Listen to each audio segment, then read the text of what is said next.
Hello everyone, welcome to the new course which is Communication with IoT, and I am your instructor Muhammad Afzal. So let's get started with that course. Okay, I have divided that course into 8 different sections. So in the first section we're going to start with the introduction, where we will talk about what is the architecture of IoT and what is the difference between communication technologies versus communication protocols in detail.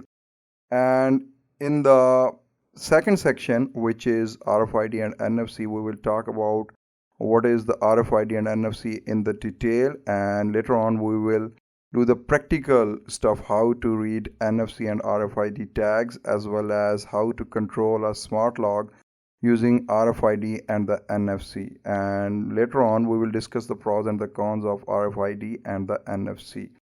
And the next section is, which is section 3, related to the Bluetooth BLE. Here we will discuss Bluetooth in detail, and it's the upper variant, which is BLE. You can say that Bluetooth Low Energy in detail.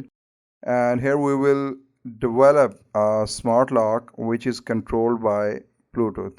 And here we will also create the mobile app using the MIT App Inventor. And in the last, we will discuss the pros and the cons of Bluetooth technology. And the next we will move into the Wi-Fi section, which is our section number 4, and here we will talk in detail about the Wi-Fi, its different topologies like star and the mesh.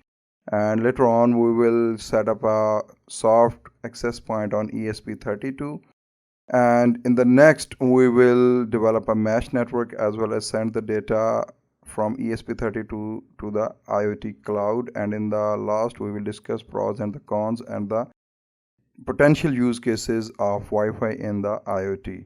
And in the next we will talk about GSM. Totally, I will talk specific to the global IoT SIM technologies, which is specially designed for the IoT nodes and best for M2M communication.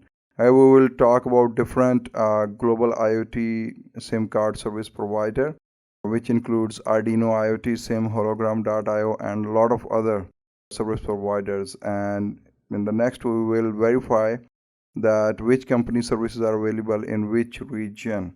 And in the next, we will send the data from the GSM development board to these global IoT SIM card service providers.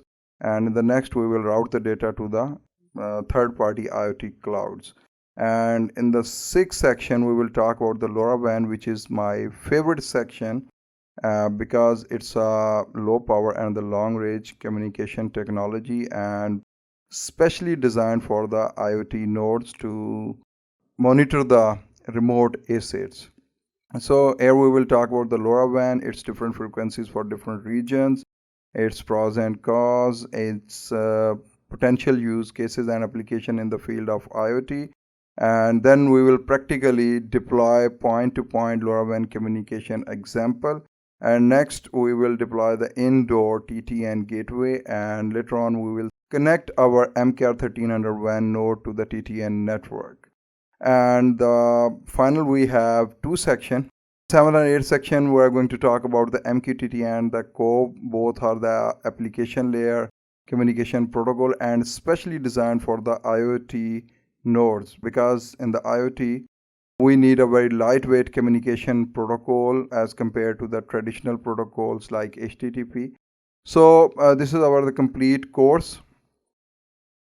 And before moving on, you just have a basic knowledge of Arduino development with sensor and modules, and you should have some basic knowledge of IoT clouds, like how to send the data from Arduino development board to the IoT cloud, as well as basic concepts regarding communication, which includes the wireless frequencies, wired, medium, and etc., which also includes the IPv4 and IPv6.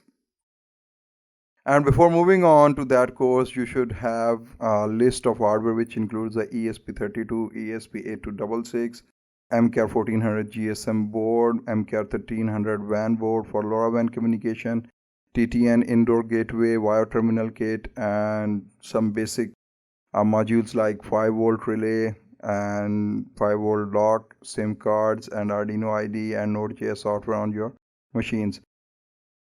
So guys, here we go, and see you soon in the course. Have a good day. Bye bye.